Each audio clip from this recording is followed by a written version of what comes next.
Serikali ya Jamhuri ya Muungano wa Tanzania na Serikali ya Mapinduzi ya Zanzibar inaahidi kuongeza uwekezaji katika huduma za kibingwa bobezi, utafiti na ubunifu kwenye sekta ya afya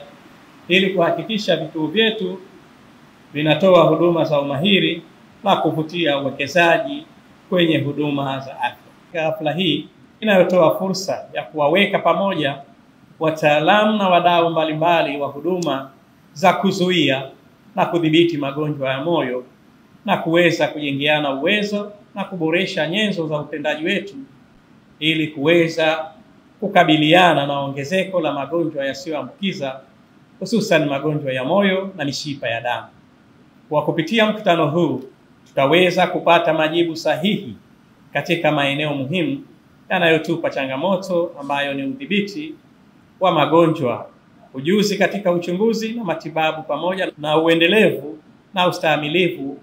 wa huduma mpya na zile ambazo zinapatikana nchini. Hapa nchini kwetu takwimu zinaonyesha kuwa takriban watu milioni 4.9 wanasumbuliwa na magonjwa haya ya moyo, ambayo pia yanachangia takriban 13% ya vifo vyote vinavyotokea nchini. Hii inaonyesha ukubwa wa tatizo la magonjwa yasiyoambukiza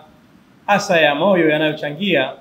kwa 1% kubwa, na ni wazi kuwa umuhimu wa elimu ya magonjwa yasiyoambukiza hususan ya moyo inahitajika sana kwa jamii zetu ili kupunguza athari za magonjwa haya ikiwemo vifo. Serikali kupitia Wizara ya Afya itaendelea kutoa elimu kwa jamii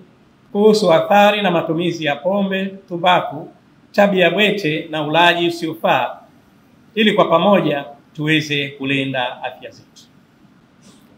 Hivyo rai yangu kwa Watanzania wote na Wanaafrika wote, tulinde afya zetu